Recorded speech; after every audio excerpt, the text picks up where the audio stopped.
Hi everybody. Thank you for having me today. I'm looking forward to telling you a little bit more about the Cancer Loyalty Card study.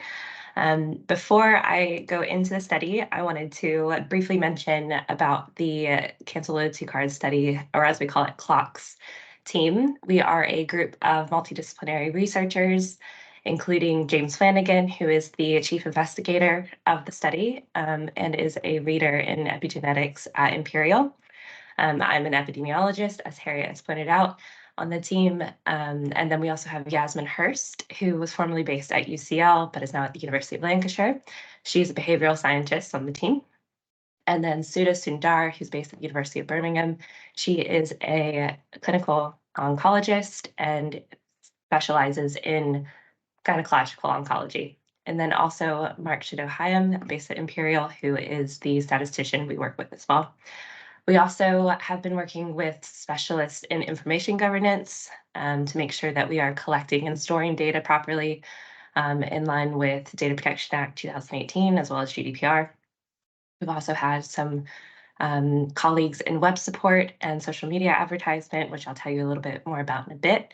And then also I wanted to mention Deb Tanner and Fiona Murphy, two of our patient representatives who both had ovarian cancer and have been incredibly helpful in helping us design the study from the beginning. And as Harriet mentioned, the study is funded by Cancer Research UK, as well as the Peter Sowerby Foundation. Okay, so let's get into it. Ovarian cancer is the sixth most common cancer in women, and there are around 7,500 new cases diagnosed in the UK each year.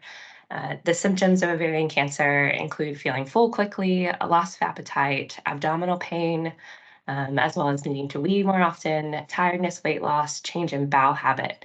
And these are all symptoms that are kind of nonspecific, so they might be due to other daily things, such as if you have like a large meal and you feel bloated, that sort of thing. So the symptoms are quite nonspecific and mean that women who experience these symptoms don't necessarily go to see their GP straight away. So if you're not familiar with the routes to cancer diagnosis, there are 6 different pathways that can result in a cancer investigation. And those are listed here on the left. This is an image from Cancer Research UK. We've got inpatient, elective, other outpatient, GP referral, a 2-week wait, something else, or emergency presentation. The routes to diagnosis in 2018 show that over a third of ovarian cancer patients were diagnosed through urgent referral, followed by emergency presentations, making up over 2/3 of the ovarian cancer population. Oh, I think I went too far. So as you can see, that the most people with stage 3 and 4 ovarian cancer diagnosis present an emergency presentation when symptoms are debilitating. So then having a look at ovarian cancer survival. So on the y-axis here, we have incidence by stage and stage of diagnosis at the bottom. You can see that 5-year survival drops dramatically for women who are diagnosed at a later stage at 3 or 4. And this is important because stage of diagnosis for many patients could mean whether they're going to receive any treatment or not. And for the majority of ovarian cancer patients, they might not even be offered treatment because they're too frail when they receive their diagnosis at stage 3 and 4. So the guidelines for investigation and initial assessment of ovarian cancer in symptomatic women vary greatly internationally. This is partially due to the nonspecific nature of symptoms, and almost 1 in 4 cancer patients present with a broad range of abdominal symptoms, as we discussed before diagnosis. And the National Institute for Health and Care Excellence, NICE, recommends that if someone has symptoms 12 or more times a month, they should arrange an appointment with the GP, and the GP should arrange tests, especially if someone is over 50. There's no national screening program, but there is something called the CA-125 test. CA-125 is a protein which is often found on the surface of ovarian cancer cells and in some normal tissues, but women with ovarian cancer often have a high level of this protein in their blood. Unfortunately, a study in 2021 that was published in 2021 showed that there's no significant reduction in ovarian and tubal cancer deaths when comparing a group who is screened with CA125 with a group who isn't screened for CA125. So that isn't, unfortunately, a test we can use for screening right now. So if we have a quick look at the timeline for diagnosis of ovarian cancer, starting from the left, which is the patient interval, it falls into the interval of pre-referral, so before someone's referred for any kind of cancer investigation. And this can take a range of 14 to 149 days. So the patient interval begins when someone detects a bodily change, but it's a non-alarming symptom. So this might be when somebody begins self-care. They might be going to buy something for indigestion or pain in their stomach. They might make changes to their diet, for instance, take out dairy, or they might take out gluten from their diet to treat those types of symptoms. And then there's the recognition of a quote unquote alarm symptom, which would prompt a visit to the GP. And then that GP interval begins, and the GP might prescribe medication. There might be a misdiagnosis, and they could maybe see the GP several times before they're actually referred on for further testing or secondary care. So then we move into the post-referral interval. And that is when we have all the testing and diagnosis, as well as the beginning of treatment. So as I mentioned earlier, we have two patient representatives who gave us anecdotal evidence as well. And they said that Fiona, who was diagnosed at age 25, her main symptom was acid reflux. She wouldn't leave the house without an acid. Specifically, she said she would never leave without Gaviscon in her bag when she would go anywhere. And she also had bloating as well as constant need to go to the toilet along with stomach cramps. And then also Deb Tanner, who was diagnosed at a later age at 72. She had period-like pain every year. And then whenever she was diagnosed, her CA125 was high, and then she had a complete hysterectomy.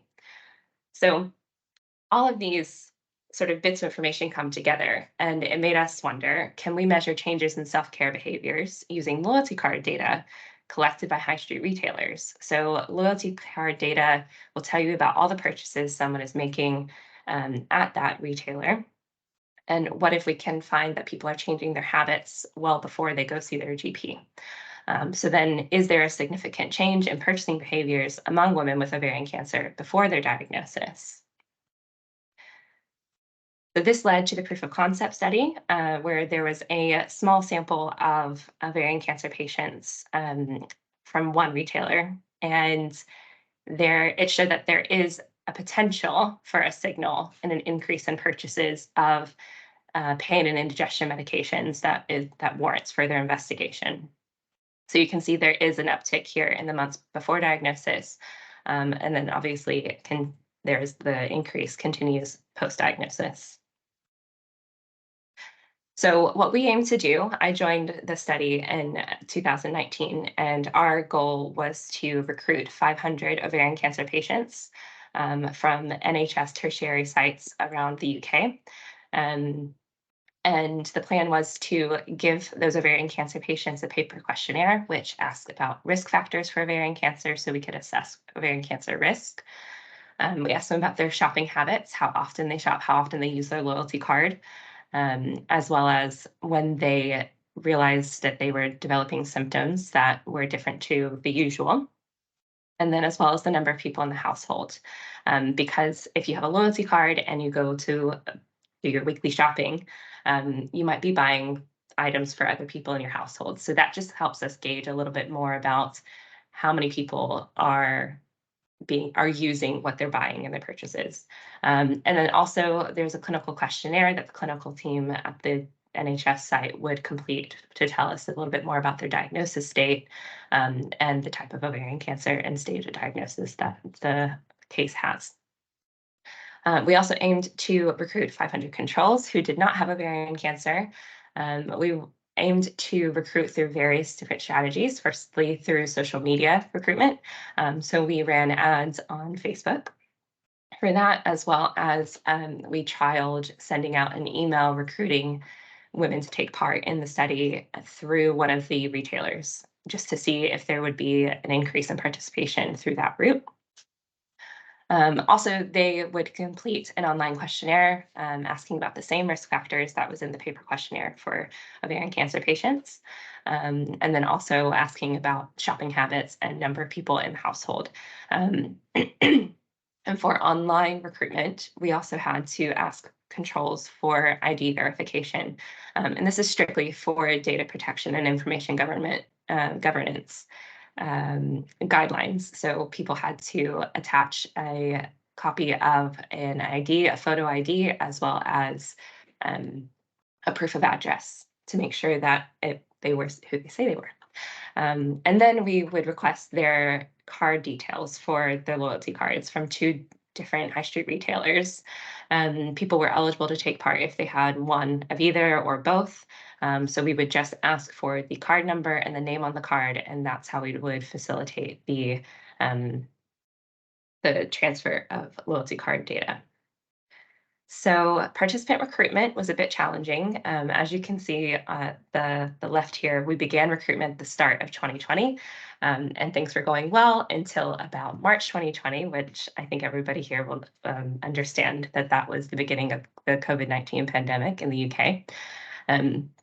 So we had to pause recruitment and have a think about the best way to continue recruitment, especially for ovarian cancer patients who were shielding and not going to the clinic. So we ended up applying for an amendment to the ethics committee to be able to recruit ovarian cancer patients over the phone from the clinic.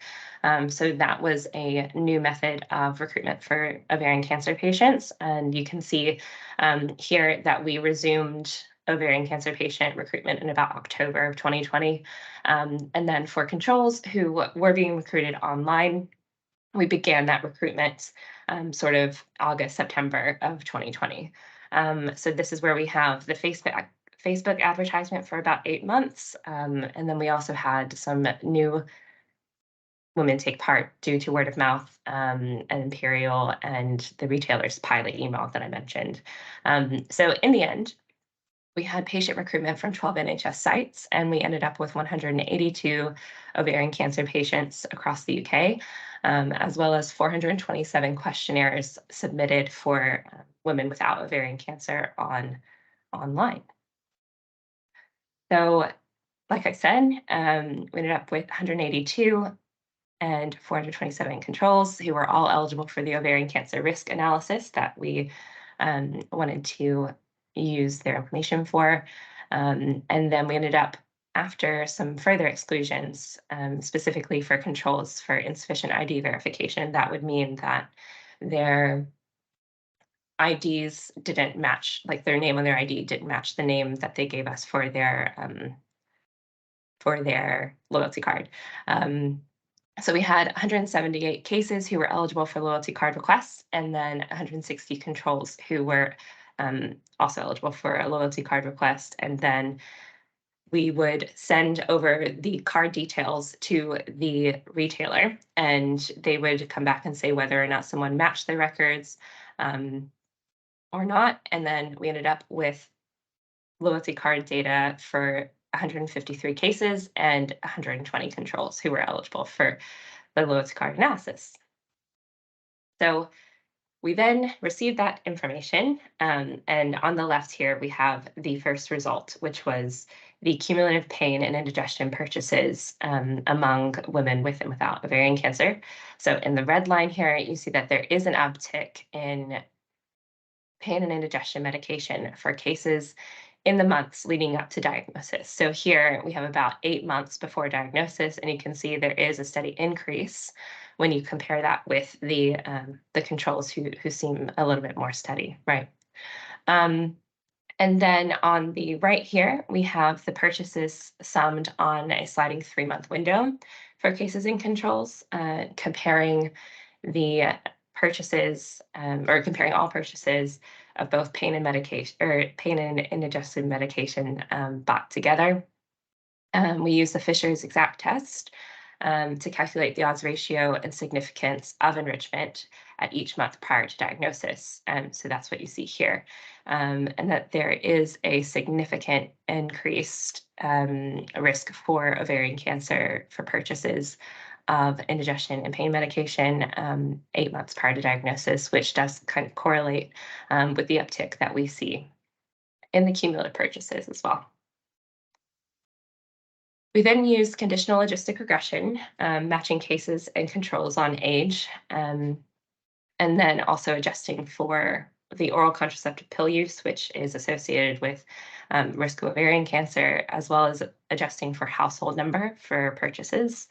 And you can see here that for pain medication alone, there is a significant increase in risk for ovarian cancer, about 20 months before diagnosis. And then also for indigestion medication alone, there is a significant increased risk around 9 months before diagnosis. Okay. And then we use area under the curve to evaluate the discrimination between those with the exposure of the purchases and without. So you can see that here we have on the left the analysis of pain medication. And so there was greater discrimination at about a year before diagnosis for pain medication, and then about the same time as well for indigestion medication. And then interestingly, in the ROC analysis on the right here, you can see that there is an increase in discrimination among ovarian cancer patients who were diagnosed around stage 3 or stage 4.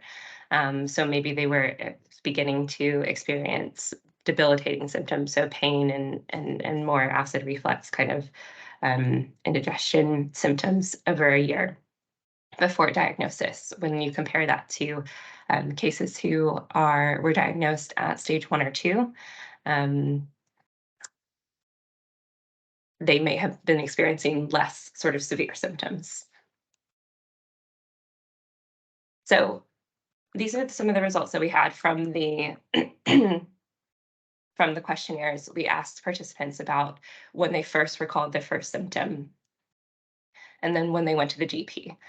So we have in our results found that there are purchases increasing about 8 months prior to diagnosis, but then patients reported that they remember experiencing a symptom 4.6 months before diagnosis, and then they saw their GP about a month later.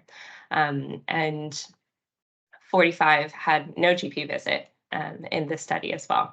So we have a window of opportunity for facilitating earlier diagnosis right here between these 8 months and 4.6 months. And there is a need for women to be diagnosed earlier because, as you remember from the survival slide, that that survival varied greatly between people who were diagnosed at an early stage versus a later stage.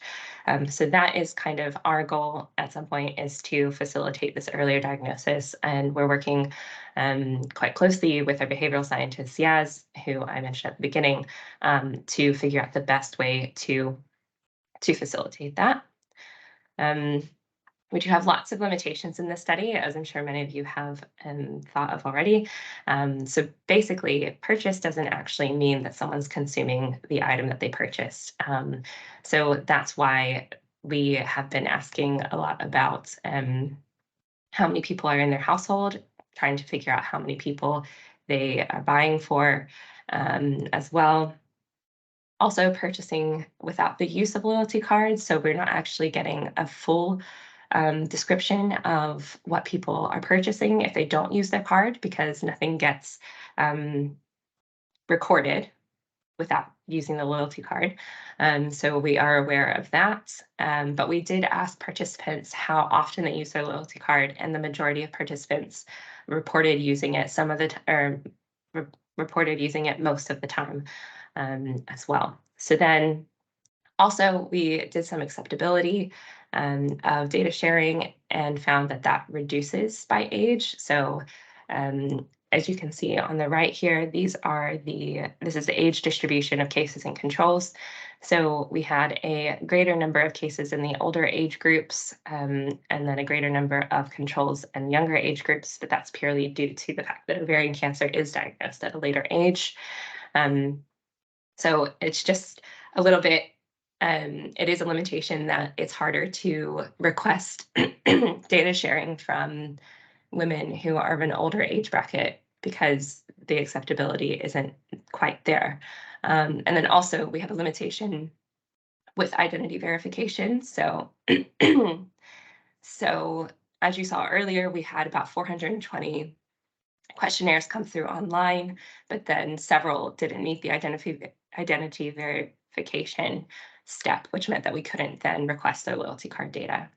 So these are all limitations that we are keeping in mind and considering for the next stages of the analysis. But once we published this set of results, we did have a lot of public engagement. So I don't know if anyone remembers from the news in January this year, it was when our paper was published. So BBC picked it up. Hannah Fry from BBC picked it up and discussed it as well. We also went on the news at ITV News. There's a picture of me there looking terrified because it was such a new experience for me.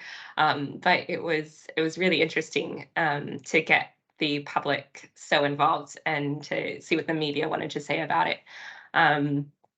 Also, I wanted to mention we won a Data IQ Award for the best use of data for not-for-profit or non-commercial purposes.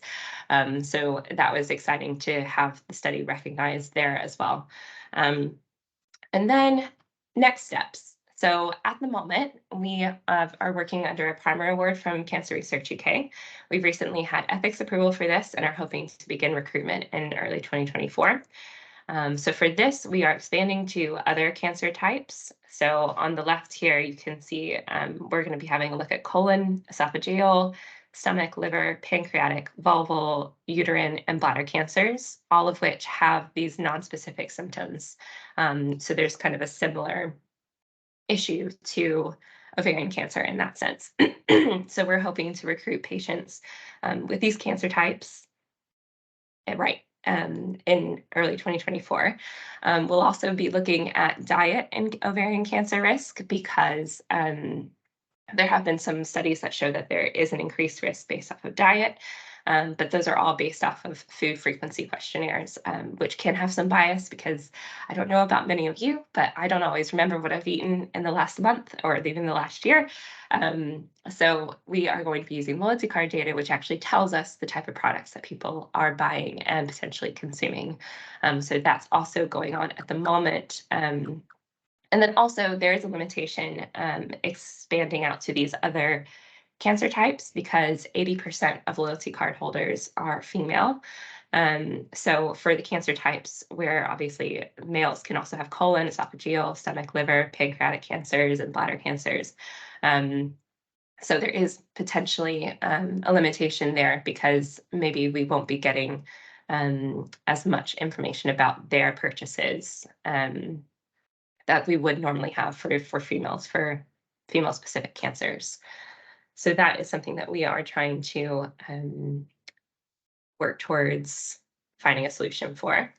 And then also we've just had confirmation of funding for a new project grant where we're hoping to recruit 250 cases and 1,000 controls. Well, 250 cases of ovarian cancer, 250 for esophageal, colorectal, pancreatic, and then compare their loyalty card data with 1,000 controls. And that is due to be designed next year in 2024, which probably wouldn't begin recruiting until 2025.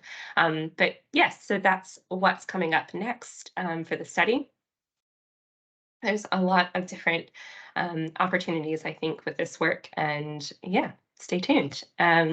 Here's a list of some of the publications that I was talking about, and thank you for listening.